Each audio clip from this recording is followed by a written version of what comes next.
Good morning, dear students. Welcome back. कुछ students का कहना यह है कि सर आप क्लास कभी भी लें, मॉर्निंग में लें, इवनिंग में लें, ऑलवेज आपका गुड मॉर्निंग क्यों होता है?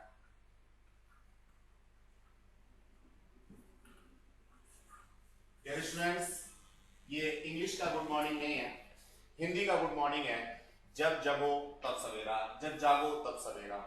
मान लीजिए हमने प्रीवियस टाइम में कुछ गलतियां कर दी हैं, हमें जैसे पढ़ना चाहिए था वैसे नहीं पढ़ पाए हैं, तो आज से भी, अभी से भी हम लोग अपनी स्टडीज को शुरू कर सकते हैं। आज से भी हम सारी चीजों को प्रॉपर कर सकते हैं, कंटिन्यूटी कर सकते हैं। इसलिए मैं ऑलवेज गुड मॉर्निंग बोलता हूँ। मेरे लिए कभी भी गुड इवनिंग या गुड नाइट कभी नहीं होता। मेरा अपना ऐसा मानना है कि गुड इवनिंग और गुड नाइट दोनों ही वर्ड्स जो हैं वो कहीं ना कहीं एक नेगेटिव वर्ड्स हैं, और जो पॉजिटिव वर्ड है वो मेरी नजर में सिर्फ और सिर्फ गुड मॉर्निंग है। Hence why again good morning dear students. आज हम लोग एक नई यूनिट शुरू करने जा रहे हैं, जिसे हम लोग करंट इलेक्ट्रिसिटी के नाम से जानते हैं स्टूडेंट्स। करंट इलेक्ट्रिसिटी अपने आप में बहुत ही इंपॉर्टेंट यूनिट है for the purpose of 12th examination as well as competitive examinations. Dear students, यहां से क्वेश्चंस तो आपके बहुत सारे बनते ही हैं कॉम्पिटिटिव एग्जाम्स के एज वेल एज सीबीएसई के। साथ साथ जो प्रैक्टिकल एप्लीकेशंस हैं, जो एक्सपेरिमेंटल सेक्शन है, जो हम लोगों के 30 मार्क्स का होता है, उसके अंदर मैं देखूं तो इसकी वेटेज बहुत ज्यादा है। जैसी मेरी अपनी हैबिट है, उसके अकॉर्डिंग सबसे पहले मैं ये बताना चाहूंगा कि इस पर्टिकुलर यूनिट में हम लोगों को पढ़ना क्या है, इसकी वेटेज क्या है। करंट इलेक्ट्रिसिटी एनसीईआरटी के करस्पॉन्डिंग थर्ड चैप्टर है, लेकिन सीबीएसई की सेकंड यूनिट है। सीबीएसई के अकॉर्डिंग इसका अभी तक का जो वेटेज है 2020 और 21 के लिए वो 8 मार्क्स का है। अप्रोक्सीमेटली जो क्लासेस हैं वो 18 क्लास हमें लगने वाली हैं, तो पहले से ही हम लोग माइंड मेकअप करके चलेंगे कि ऑलमोस्ट ये टाइम हम लोगों को लगेगा। देन आफ्टर 8 मार्क्स का जो हमारा थ्योरेटिकल कंटेंट है, इसके अलावा काफी सारा इसमें से experimental base as well as activity base हम लोगों को मिलता है, वो भी अभी हम लोग डिस्कस करेंगे। पढ़ना क्या है? Electric current. What do you mean by current?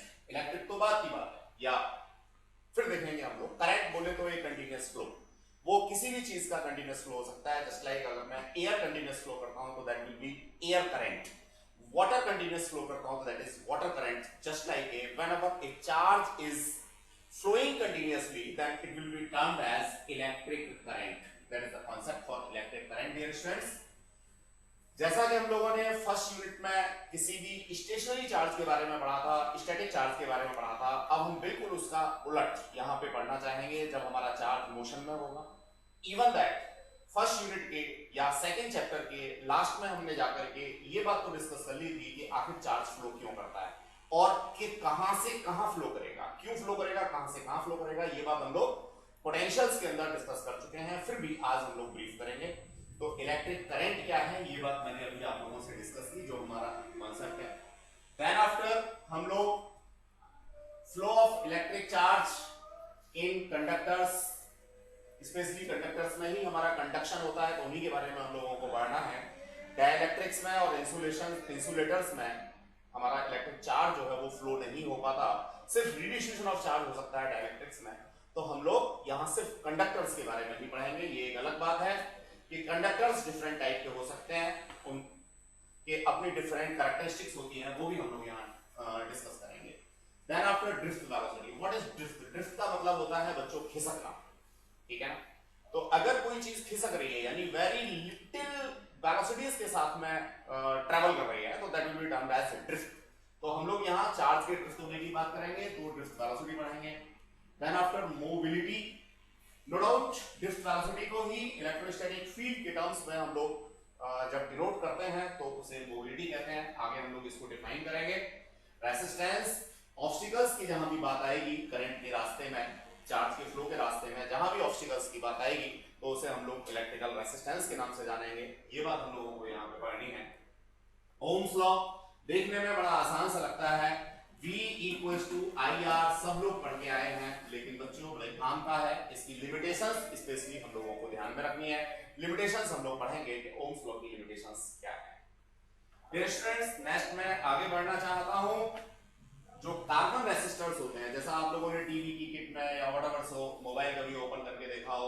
छोटे छोटे से रेसिस्टेंसेस हम लोगों को मिलते हैं, तो उनकी नेमिंग जो हम लोग करते हैं, तो नेमिंग हम कलर कोड के बेसिस पर करते हैं। तो कैसे हम लोग कलर कोड के बेसिस पे नेमिंग करेंगे, ये बात हम लोग यहाँ पे पढ़ेंगे कलर कोड्स के अंदर। देन आफ्टर जो हमारे रेसिस्टर्स हैं उनके ऊपर एक्सटर्नल इफेक्ट्स जैसे लाइक टेम्परेचर है, प्रेशर है, व्हाटएवर सो उनकी लेंथ है, इन सब का क्या असर होता है, क्या इफेक्ट पड़ता है, ये हमारे सिलेबस में है इस यूनिट के अंदर। Then after EMF, electromotive force, कहने के लिए फोर्स है लेकिन फोर्स होता नहीं है, क्या होता है हम लोग पढ़ेंगे इस यूनिट में। देन आफ्टर डियर स्टूडेंट्स, मैं बात करना चाहूंगा करंट और पोटेंशियल के मेजरमेंट के बारे में। That will B come in Kirchhoff's law.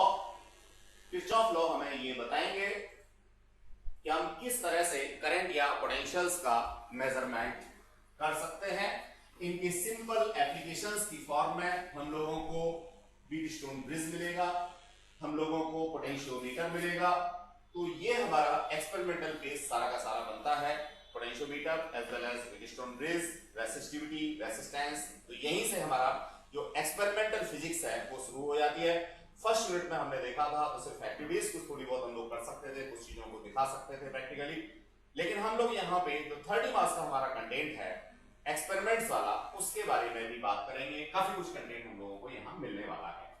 Sales, basically sales क्या होते हैं, बैटरीज क्या होती हैं, सेल्स के अंदर किस तरीके से उनका इंटरनल रेजिस्टेंस इफेक्टिव होता है, ये सब हमारा इस यूनिट के अंदर आएगा, हम लोग पढ़ेंगे।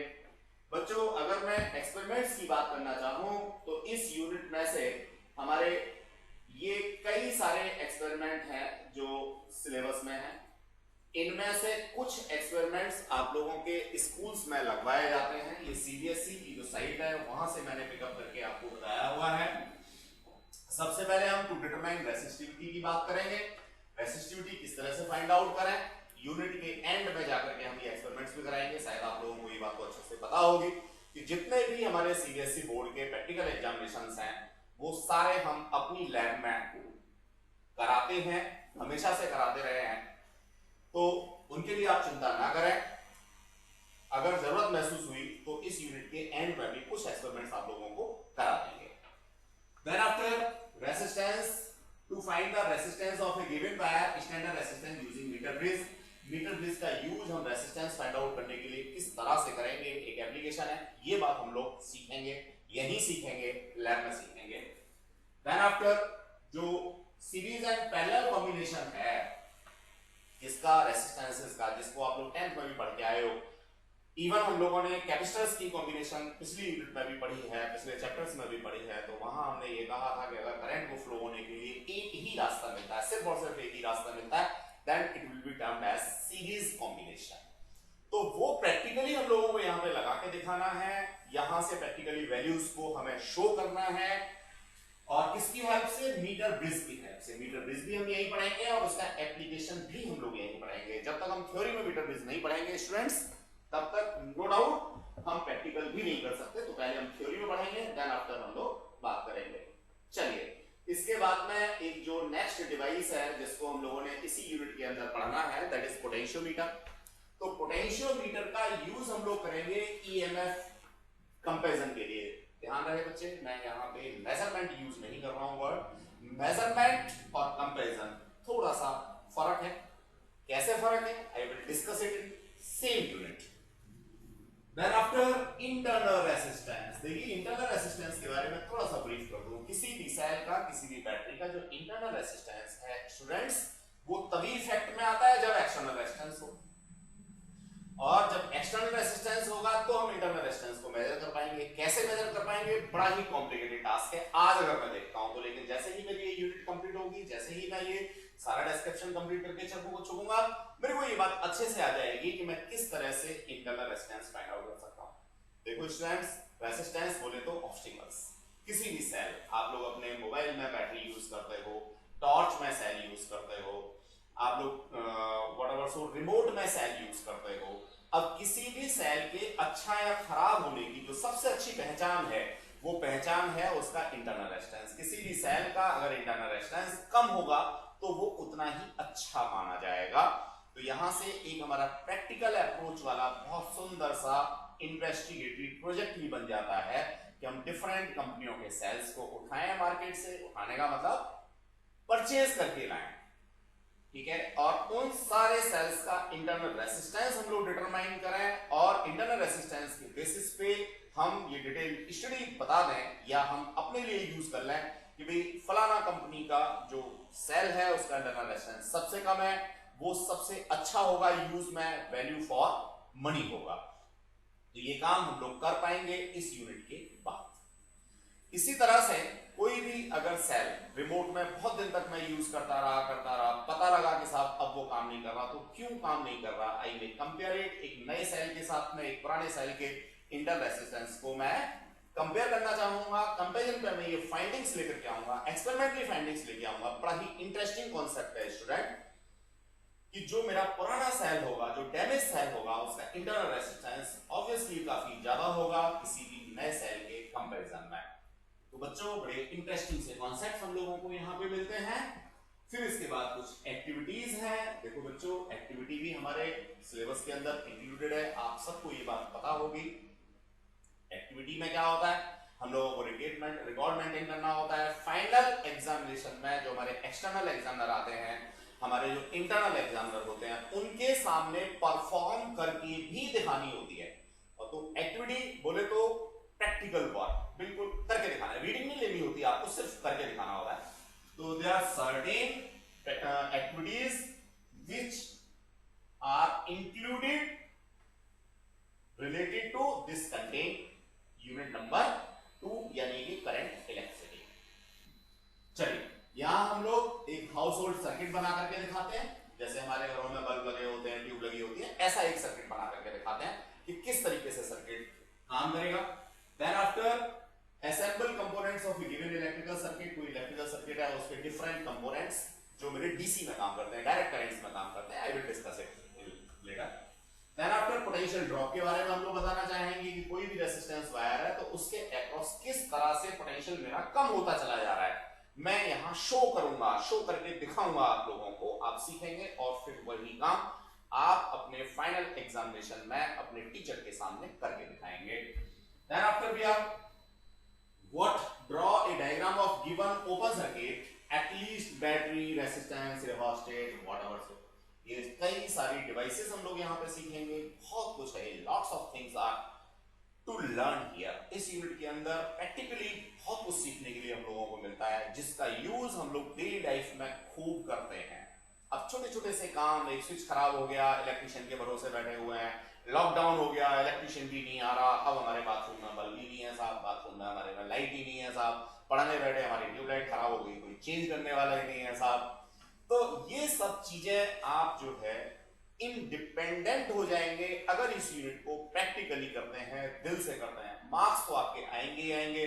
आईआईटी में सिलेक्शन की बात है तो बच्चों इस यूनिट के बिना आईआईटी में सिलेक्शन नहीं हो सकता, नो डाउट अपने आप में बहुत ही इंपॉर्टेंट यूनिट है। Then after we are going for what, diode, LED, resistor, capacitor, एक मिक्स कनेक्शन हम लोगों को मिलेगा हमारे एग्जामिनेशन में। उसमें से प्रैक्टिकली हम लोगों को छांट के बताना है, सेग्रीगेट करना है कि कैपेसिटर कौन सा है, एलईडी कौन सी है, डायोड कौन सा है। तो we will pursue all these things inside this content. तो बच्चों ये ब्रीफिंग थी कि इस यूनिट के अंदर हम लोगों को क्या क्या करना है। ओवरऑल अगर मैं देखता हूं तो अप्रॉक्सीमेटली 24-25 मार्क्स आउट ऑफ 100 मेरे को ये वाली यूनिट दिलवाती है। अगर मैं इसकी एक्टिविटी, एक्सपेरिमेंट, थ्योरेटिकल, न्यूमेरिकल सारा कुछ कर लेता हूं तो इस तरह से अगर मैं देखता हूं तो पूरी फिजिक्स में सबसे ज्यादा वेटेज इसी यूनिट का है students. Let us move forward. इसके बाद इन्वेस्टिगेटिव प्रोजेक्ट्स की भी लिस्ट मैंने दे रखी है, कुछ मैंने बता दिए, बाकी सारे करंट इलेक्ट्रिसिटी से रिलेटेड है, आप लोग इसको पढ़ सकते हैं। इवन दैट जब हमारा आगे काम चलेगा तो हम लोग फिर डिस्कस कर लेंगे कौन कौन से प्रोजेक्ट्स आप लोग बना सकते हैं। Then after I am coming towards our content. शुरुआत कहां से होती है? सबसे पहले करंट इलेक्ट्रिसिटी क्या है, शुरुआत होती है स्टूडेंट यहां से। मैंने अभी थोड़ी देर पहले डिस्कस किया था, जब भी मेरा कोई चार्ज फ्लो करेगा तो चार्ज फ्लो की डायनामिक्स मेरे को यहां पे पढ़नी है। हैं. What is dynamics? Dynamics is a branch of physics in which we deal moving objects. Moving objects तो हैं, वो तो काइनेटिक्स में भी पढ़े थे हमने, लेकिन डायनामिक्स और काइनेटिक्स में अंतर क्या है बच्चों? काइनेटिक्स में हम लोग उस कॉज के बारे में बात नहीं करते, उस कॉज को डिस्कस नहीं करते जिसकी वजह से मोशन हो रहा है. लेकिन जब डायनामिक्स की बात हम लोग करते हैं तो उसमें उस कॉज को भी ध्यान में रखेंगे, उन फैक्टर्स को भी हम लोग कंसीडर करेंगे जिन फैक्टर्स की वजह से मोशन हो रहा है. तो यहां चार्ज के मोशन के बारे में पढ़ेंगे और ये भी पढ़ेंगे कि वो चार्ज का मोशन हो क्यों रहा है. That's why we are dealing with dynamics word. Okay, तो सॉर्ट ऑफ मोशन है जिसके बारे में हम लोगों को यहां पे पढ़ना है. अब डिफाइन की बात करें बच्चों, बड़े आराम से आप लोग करंट को डिफाइन करते आए हो. That is current I equals to dq over dt, और मैं यहां पे कहूंगा dt टेंड्स टू 0. मैं स्मॉल टाइम के लिए यहां पे करंट फ्लो की बात करूंगा, स्मॉल टाइम के लिए चार्ज फ्लो की बात करूंगा, उसको क्या कहूंगा? करंट. तो ये है बच्चों इलेक्ट्रिक करंट के बारे में कॉन्सेप्ट. अब ये परपेंडिकुलर और इन सबका मीनिंग क्या है अभी हम लोग डिस्कस करते हैं. नोट्स आपके पास में बिल्कुल रेडी टू लर्न है. इन नोट्सों को आप लोग यूज कर सकते हैं. आपको एग्जाम में कोई भी चीज कैसे लिखनी है ये बात आप लोग यहां से समझा सकते हैं. समवेयर मैंने अभी लिखा था dq ओवर dt या डेल्टा q ओवर dt. ये डिफरेंशियल फॉर्म है बच्चों, हम स्मॉल टाइम के लिए ही बात करेंगे. ठीक है, यहीं से मैं यूनिट निकालना चाहूं इसकी, तो देखो 1 coulomb over 1 second that is 1 ampere. 1 ampere की डिफाइन यहां से आपको नहीं देनी है. 1 एम्पियर की डिफाइन तो अभी जो नेक्स्ट हमारा चैप्टर आएगा वहां से हम लोग सीखेंगे, लेकिन हम यहां से mathematical value in terms of charge and time 1 ampere की निकाल सकते हैं. स्टूडेंट्स आगे बढ़ते हैं. इसको मैं लिखूंगा क्या? Coulomb per second. देखो बच्चों करंट मेरी 1 एम्पियर, देखने में लगता है 1 एम्पियर छोटी सी करंट होगी, ऐसा नहीं है स्टूडेंट्स. देखिए जो डोमेस्टिक हमारे अप्लायंसेस होते हैं एलईडी को छोड़ के, एलईडी 7 वॉट की हो, 9 वॉट की हो, व्हाटएवर सो 20 वॉट की हो, वहां पे भी 1 एम्पियर करंट नहीं होती. ठीक है, एग्जांपल के लिए ऐसे ले सकते हैं कि अगर हमारे घर में एसी चल रहा है जो ठंडा करने वाला है, तो वो हमारा अप्रोक्सीमेटली 10 एम्पियर की करंट ड्रॉ करता है. बाकी सब तो कोई 0.5 करता है, 0.25 करता है, 0.1 करता है. बड़ी माइन्यूट करंट्स हमारे घरों में फ्लो होती हैं. देन आफ्टर हम लोग बात करेंगे लाइटनिंग, इलेक्ट्रिकल लाइटनिंग. बरसात के मौसम में कई बार जो चमक पैदा होती है जिसे इलेक्ट्रिकल लाइटनिंग कहते हो, वहां पे बच्चों 10⁴ एम्पियर अराउंड की करंट फ्लो होती है. अगेन बात हम लोग करेंगे हमारी नर्व्स. बड़ा ही बढ़िया सा कॉन्सेप्ट है बच्चों. हम लोग मेडिकल साइंसेस में जाना चाहते हैं, नीट क्रॉस करना चाहते हैं, एम से हम लोग एमबीबीएस करेंगे, एमडी करेंगे. पढ़ना क्या है वहां बच्चों? क्या पढ़ना है? आपको पता है क्या पढ़ना है? आपको पता है हमारे शरीर में करंट कैसे फ्लो करनी है. आप बेसिक बायोस्ट्रीम के होंगे, आप बेसिक डॉक्टरी कर रहे होंगे, लेकिन आपको पढ़नी वहां भी फिजिक्स है बच्चों. फिजिक्स का रोल अपने आप में फिर मैं एक्सप्लेन करना चाहूं बहुत ज्यादा है.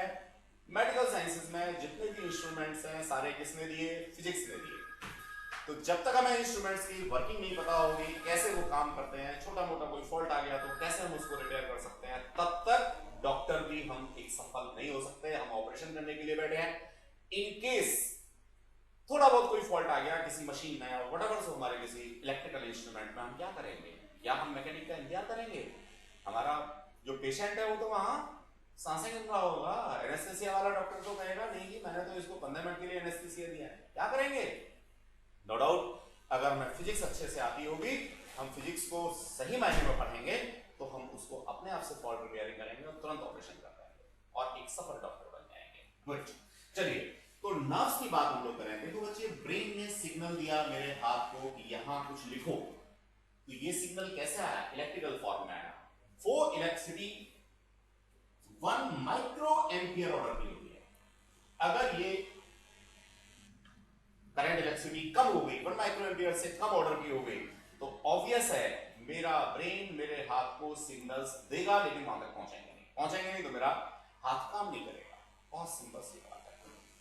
जनरली क्या होता है जब हम लोग क्या ड्रिंक कर लेते हैं, अल्कोहल पी लेते हैं, तब भी कहीं ना कहीं करंट्स पे इफेक्ट आता है. जब इफेक्ट आता है तो हमारी एक्टिविटी कंपैरेटिवली स्लो हो जाती है. स्ट्रेस चलिए, ये सब बायोलॉजिकल चीजें दी है। अब मैं जरा आगे बढ़ना चाहूंगा और बात करना चाहूंगा करंट के टाइप्स के बारे में। देखो बच्चों, करंट यहाँ पे दो तरह की होती है। नंबर वन कन्वेंशनल करंट, दूसरा इलेक्ट्रॉनिक करंट। देखो बच्चों, जो फ्लो ऑफ इलेक्ट्रॉन है, जो फ्लो ऑफ इलेक्ट्रॉन है उसको मैं इलेक्ट्रॉनिक करंट कहता हूं। और ईमानदारी में अगर देखा जाए तो 99% केसेस में फ्लो ऑफ इलेक्ट्रॉन ही होता है, तो मैं ऐसे इलेक्ट्रॉनिक करंट कहूंगा। इलेक्ट्रॉनिक करंट की direction in the direction of current होगी, जबकि कन्वेंशनल करंट जो नॉर्मली मैं अपने न्यूमेरिकल्स में, अपने एग्जांपल्स में, अपने सर्किट डायग्राम पे शो करता हूं, वो करंट की डायरेक्शन होती है कन्वेंशनल करंट। ठीक है, और कन्वेंशनल करंट की डायरेक्शन होती है पॉजिटिव चार्ज की डायरेक्शन। और मजेदार बात, प्रैक्टिकली पॉजिटिव चार्ज मेरा फ्लो नहीं करता, रेयर केस में फ्लो करता है। पॉजिटिव चार्ज होता है प्रोटॉन के ऊपर, और प्रोटॉन कहां रहता है? न्यूक्लियस के अंदर। तो न्यूक्लियस के अंदर से तो बाहर निकल करके प्रोटॉन मूव कर ही नहीं सकता, ये तो आप सबको पता है। ठीक है, लेकिन फिर भी एक बार कहूंगा कि पॉजिटिव चार्ज फ्लो करता है। कौन से होते हैं वो पॉजिटिव चार्ज? उनको कहते हैं होल। अब ये होल क्या होते हैं, कैसे बनते हैं, कहां होते हैं, ये सब हम लोग पढ़ेंगे 12th के लास्ट चैप्टर में। खैर, तो जो पॉजिटिव चार्ज के फ्लो की डायरेक्शन होती है, यही डायरेक्शन होती है कन्वेंशनल करंट की, और इसी डायरेक्शन को मेरे को शो करना होता है अपने सर्किट डायग्राम्स पे। ठीक है, और कन्वेंशनल करंट की डायरेक्शन इलेक्ट्रॉनिक करंट की अपोजिट होती है बच्चों, तो यहां कंफ्यूज नहीं होना। इलेक्ट्रॉनिक करंट की डायरेक्शन कहीं भी नहीं देनी है। इवन अगर आपको कहीं दिख जाए इलेक्ट्रॉन्स की फ्लो की डायरेक्शन, तो उसके अपोजिट साइन दे करके आपको कन्वेंशनल करंट की डायरेक्शन दे देनी है। That is the concept for direction of the current. Then after transient currents, ऐसे करंट्स जो बहुत कम समय के लिए फ्लो करते हैं, उनको बोलते हैं हम लोग ट्रांजिएंट करंट्स। ठीक है, बहुत कम समय के लिए जो फ्लो करते हैं उनको बोलते हैं transient currents. Then after current मेरी कैसी क्वांटिटी है? Although current is a scalar quantity, इसकी अपनी कोई डायरेक्शन नहीं होती, स्केलर है, लेकिन बावजूद इसके हमें एक एरो हेड के थ्रू करंट की डायरेक्शन को शो हमेशा करना होता है। कैसे शो करना होता है? शो करना होता है किसी भी सेल या बैटरी के पॉजिटिव टर्मिनल से बैटरी के नेगेटिव टर्मिनल की तरफ, वो भी कहां? बैटरी के बाहर, आउटसाइड। इनसाइड बैटरी बात नहीं कर रहा हूं मैं, आउट इनसाइड बैटरी की बात हम लोग बाद में करेंगे जब हम लोग सेल्स पढ़ेंगे। तो आउटसाइड बैटरी कहीं भी किसी भी सर्किट में जो करंट की डायरेक्शन होगी वो मेरी from positive terminal to negative terminal होगी। हालांकि अपने आप में कैसी है? स्केलर क्वांटिटी है। अगर कोई कंडक्टिंग वायर मेरा है तब क्या होगा? कंडक्टिंग वायर है तो ऑब्वियसली कंडक्टिंग वायर को जैसे जैसे मैं घुमा दूंगा वैसे वैसे मेरी करंट जो है वो चलेगी। तो डायरेक्शन यहां पे करंट की सिर्फ पॉजिटिव से नेगेटिव टर्मिनल की तरफ ये हमें देनी है, और जैसे जैसे मेरा वायर होगा वैसे वैसे करंट मेरी चलेगी। तो स्केलर क्वांटिटी है बच्चों, ये बात हम लोगों को यहां मैंने दिया हुआ है, current is scalar quantity, but whenever we are going to compute currents then we have to follow simply algebraic relations. Algebraic relation बोले तो किसी भी क्वांटिटी को उसका पॉजिटिव या नेगेटिव साइन देकर के ऐड करना, ये कहलाता है मेरा सिंपल अलजेब्रिक एडिशन। चलिए, अब हम लोग बात करना चाहेंगे बच्चों आगे, और ये भी जो हमने थोड़ा सा पढ़ा इसके बेसिस पर कुछ न्यूमेरिकल्स की बात करेंगे। यहां बहुत अच्छे अच्छे न्यूमेरिकल्स आपको मिलेंगे, आपने सोचा भी नहीं होगा कि इतनी जल्दी न्यूमेरिकल आ जाएगा। हमने पढ़ा ही कुछ नहीं, हमने तो बड़ा पुराना सा फॉर्मूला पढ़ा, क्या? I equals to dq over dt। इसी के बेसिस पे यहाँ न्यूमेरिकल्स हैं, और कुछ न्यूमेरिकल्स हम लोग यहाँ करेंगे, बाकी के न्यूमेरिकल्स आपका असाइनमेंट है, ये बात आपको अच्छे से पता होगी। असाइनमेंट के लिए आप कोई दूसरी बुक कंसल्ट करते हैं, यू आर मोस्ट वेलकम, लेकिन हमारे ये वाले जो नोट्स हैं ये अपने आप में एडिक्वेट है स्टूडेंट्स। इसमें हमने डिफरेंट टाइप के जो एग्जांपल्स हैं, न्यूमेरिकल्स हैं, उनको इंक्लूड किया हुआ है। आप सबसे पहले इनको करें, सिलेक्टेड है, इसके बाद आपका मन है कहीं से भी करें। बाकी हमारा जो अपना ऐप है उसके अंदर हम लोग असाइनमेंट्स अपलोड करते रहते हैं, तो आप वो असाइनमेंट्स कर सकते हैं। चलिए, क्वेश्चन है हाउ मेनी इलेक्ट्रॉन्स यानी मेरे को इलेक्ट्रॉन्स की नंबर पता करनी है। Pass through a lamp in 1 minute, time दे रखा है 1 मिनट, करंट दे रखा है 300 मिली एम्पियर। देखो बच्चों, सबसे पहले तो मुझे ये देखना है कि ये मिनट है, तो इसको मेरे को 60 सेकंड लिख लेना चाहिए एसआईओ सिस्टम में, सबसे पहला काम। दूसरा काम ये हो गया मेरे पास टाइम। करंट की बात है तो 300 मिली एम्पियर है, स्मॉल एम है, स्मॉल एम बोले तो माइनस का 3 एम्पियर ये हो गया मेरे पास। ठीक है, अब मेरे को क्या निकालना है, नंबर ऑफ इलेक्ट्रॉन्स निकालना है। मैंने इसको स्मॉल एन क्या कर लिया बच्चों, लैग कर लिया। ठीक है, अब एक चीज जो मेरे को यहां दे भी रखी है, क्या, electronic charge that is 1.6 into 10⁻⁻⁹ coulomb. देखो यहां दो फॉर्मूले मेरे यूज होते हैं बच्चों, कौन कौन से, एक तो ये वाला जो मैंने दे रखा है I = dq/dt, यहां से मेरे को नो डाउट dq निकालना, तो dq = I × dt होगा। ठीक है, अब ये dq भी मेरे को निकालने के बाद नंबर ऑफ इलेक्ट्रॉन्स में कन्वर्ट करना पड़ेगा, तो मैं इस dq को लिखूंगा +-ne, जो क्वांटाइजेशन ऑफ चार्ज वाला कांसेप्ट आप लोगों ने पढ़ा था वो लिखूंगा बच्चों। ठीक है, इलेक्ट्रॉनिक चार्ज मेरे को दे रखा है ये ना, तो अब क्या रह गया मेरे पास, अननोन क्वांटिटी रह गई सिर्फ n। आई में कंप्यूट इट। एग्जाम में मेरे को कैसे लिखना है वो मैंने यहाँ पे सॉल्यूशन की फॉर्म में दिया हुआ है बच्चों, एक बार इसको देख लो। आपको कैलकुलेशंस क्या क्या करने थे, कहां-कहां आपको प्रिकॉशन रखनी थी। अब हम लोग बात करना चाहेंगे इसको सॉल्यूशन की, कि सॉल्यूशन हमें कैसे लिखना है अपने एग्जाम में। तो देखो बच्चों, सबसे पहले गिवन लिखा करंट, इसको मैंने एसआईओ सिस्टम में कन्वर्ट कर दिया। फिर मैं लिखा गिवन में टाइम, इसको मैंने एसआईओ सिस्टम में कन्वर्ट कर दिया। फिर जो मेरे को गिवन था इलेक्ट्रॉनिक चार्ज, वो भी मैंने कूलम एसआईओ सिस्टम के अंदर ही प्लेस किया बच्चों। देन आफ्टर मैंने फॉर्मूला डाला I = q/t। अब कोई बच्चा यहां ये कह सकता है कि जी आपने तो I = dq/dt लिखा था। देखो दोनों ही चीजें हैं, ये मेरा डिफरेंशियल फॉर्म है और ये मेरा एक तरीके से नॉर्मल फॉर्म है, एवरेज करंट के लिए है, तो आप दोनों में से कोई भी यूज करेंगे, there is no problem at all. अब Q को मैंने रिप्लेस कर दिया Ne से। ठीक है बच्चों, यहां पे n सिर्फ मेरे पास अननोन क्वांटिटी है, इस फॉर्मूले में से n को मैंने सेपरेट किया, फॉर्मूला मेरा सेपरेट हो गया, सारी वैल्यूज को डाला, कंप्यूट कर लिया। ये कैलकुलेशन आप आराम से घर पे बैठ के करेंगे। अगर मैं यहां इस कैलकुलेशन को करने का आपको टाइम देता हूं तो निश्चित रूप से वो वेस्टिंग ऑफ टाइम होगी, क्योंकि टाइम की कीमत बहुत है। नो डाउट जितनी देर मैं आपके साथ लाइव हूं उतनी देर में जितना मैक्सिमम काम हो सकता है, हमारी कोशिश होगी कि हम जो है एक घंटे की क्लास में कम से कम 2 घंटे के बराबर का काम कर लें। तो आप कैलकुलेशन घर पे अपने आप से करेंगे, आई होप सो।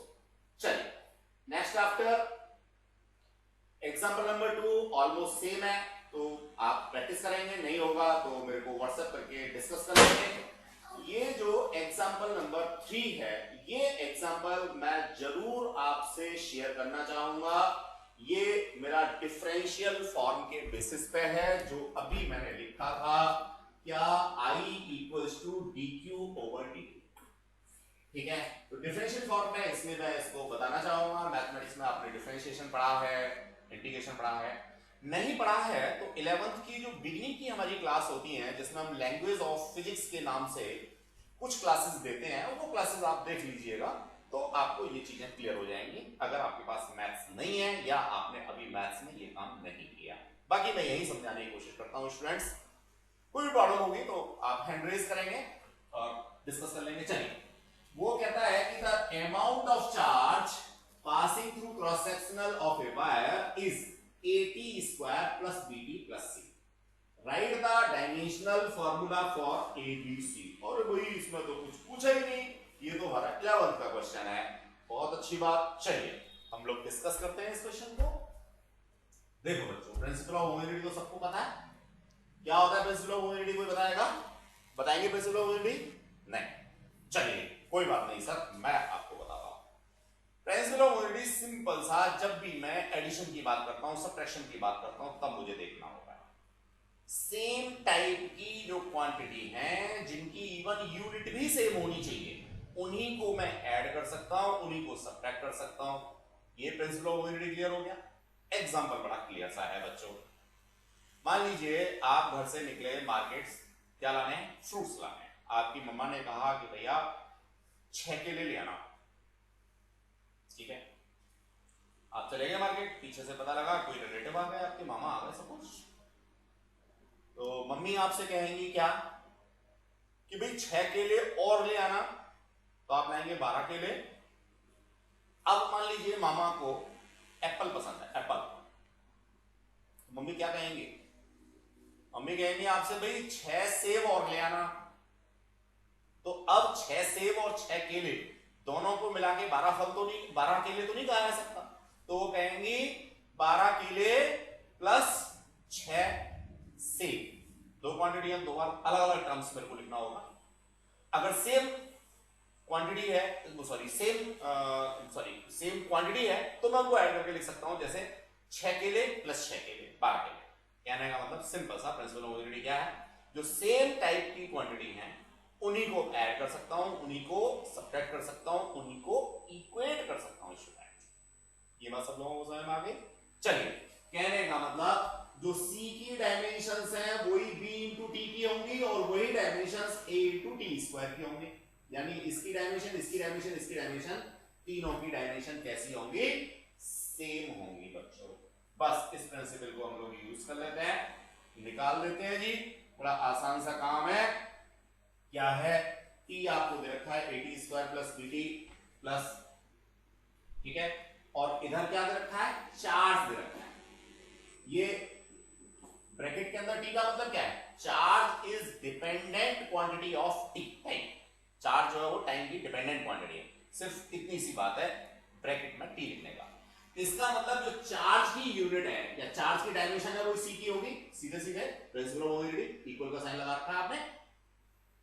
सबसे पहला क्लू यहीं से मिलता है कि जो मेरी चार्ज की डायमेंशंस हैं वही डायमेंशन C की हैं। अब चार्ज की डायमेंशन निकालने में बच्चा गड़बड़ करता है, कैसे? फॉर्मूला तो यही यूज करना है। अब देखो, ये है करंट, करंट मेरा फंडामेंटल में आता है, तो मैं इसकी डायमेंशंस को लिखता हूं ऐसे, मान लीजिए M0, L0, T0, A1, these are the dimensions for current. Charge की डायमेंशंस मुझे मान लीजिए पता नहीं है, तो मैं इसको ऐसे लिख लेता हूं, और टाइम की तो सबको पता है M0, L0, T1। देखो बच्चों, डायमेंशन लिखने का ये प्रॉपर तरीका होता है, ऐसे ही लिखना है आप लोगों को, कोई ये बस सोचना कि फालतू का बोरिंग काम है, बोरिंग काम नहीं है, ये ऐसे लिखना होता है। तो Q की डायमेंशंस आपको यहां से मिल जाएंगी, इसको यहां ले जाकर के, जो Q की डायमेंशन होगी वही डायमेंशन मेरी C की होगी। अब जो C की डायमेंशन होगी वही मेरी B इंटू टी की होगी। T की डायमेंशन मुझे पता है, C की डायमेंशन मैं निकाल चुका हूं, तो C upon T equals to, ये मेरे पास क्या आ गया? B की डायमेंशन आ गई। बिल्कुल इसी तरह से जो C की डायमेंशन है वही होंगी AT स्क्वायर की, T स्क्वायर की डायमेंशन मुझे पता है, मैं इसको यहां ले जाऊंगा तो A की डायमेंशंस आ जाएंगी। तो जो सिंपल सा, बस एक ही बात ध्यान रखनी थी, प्रिंसिपल ऑफ होमोजेनिटी कैसे लिखना है एग्जामिनेशन में, ये मैंने यहाँ पे नीचे दे रखा है बच्चों, तो यहां से आप लोग इसको लिखना सीख सकते हैं एग्जामिनेशन में, और समझाने की जो बात थी वो मैंने आपको समझा दिया। फिर भी मैं थोड़ा सा ब्रीफ कर देता हूं, इसके ऊपर भी हो सकता है किसी बच्चे को ऐसा लगे कि और एम्फेसिस की जरूरत है। चलिए, मैंने यहाँ पे इक्वेशन लिखी, ठीक है। अब मैं डायमेंशंस ऑफ A सबसे पहले नहीं निकालता, मैं सबसे पहले डायमेंशंस ऑफ C निकालता हूं, जैसा मैंने अभी थोड़ी देर पहले समझाया था। बिकॉज ऑफ C की डायमेंशंस वही होंगी जो चार्ज की हैं। चार्ज की डायमेंशंस A इंटू टी लिख रखा है, मैंने ऊपर आपको निकाल के दिखाया था कि A इंटू टी कैसे आया, ठीक है। तो A इंटू टी लिख रखा है, जब आपके पास में C की डायमेंशंस आ गई तो अब आप कंपेयर B के लिए कर सकते हैं। B Q by T होगा उसी ऊपर वाले फॉर्मूले से, जो B T की डायमेंशंस है वही मेरे पास चार्ज की डायमेंशन होंगे, तो मैं B T की डायमेंशंस को इक्वेट कर सकता हूं चार्ज की डायमेंशन से, इस तरह से मेरे को मिल गया। इसी तरह से AT स्क्वायर की जो डायमेंशंस है वो मेरी होंगी चार्ज की डायमेंशंस के जैसी, तो मैंने यहां से कंपेयर किया और किया, गेटिंग द कांसेप्ट। अब उसी का सेकंड पार्ट है, सेकंड पार्ट क्या है? वो करंट पूछ रहा है, करंट पूछ रहा है T इक्वल्स टू 5 है।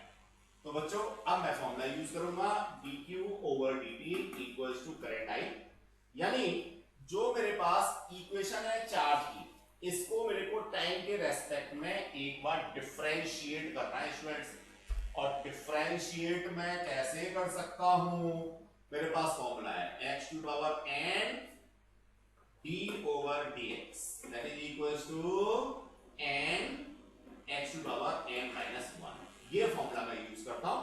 तो देखो बच्चों, a तो कांस्टेंट है, एज इट इज आ गया, t स्क्वायर में से जो 2 है वो पहले आ गया और यहां पे आ गया 2 minus 1, जिसको सीधे सीधे 1 ले रखा है। The same concept is here dt। dt में t की पावर कितनी है 1, तो 1 मेरा आगे आ गया जिसको लिखा नहीं है। अब t की पावर यहां पे क्या बचेगी, t की पावर बचेगी 1 minus 1, 1 minus 1 का मतलब 0, इसका मतलब ये खत्म हो गया। तो इस तरह से मेरे को मिल गया 280 प्लस t। ये मेरे को करंट की वैल्यू मिल गई बच्चे। अब इस करंट की वैल्यू को at the time of 5 second निकालना है, तो मैं क्या करूंगा, 2 की जगह पे अपना 2, t की जगह पे 5, ठीक है। और अच्छा, a की वैल्यू भी दे रखी थी क्या, नहीं दे रखी थी, दे रखी होगी ऊपर, a की वैल्यू दे रखी होगी, तो एक a की वैल्यू है और एक t की वैल्यू है, ठीक है। फिर b की वैल्यू आपको दे रखी है, तो आपने यहां से कंप्यूट करके आंसर अपना निकाल दिया। That is the concept regarding to this particular question.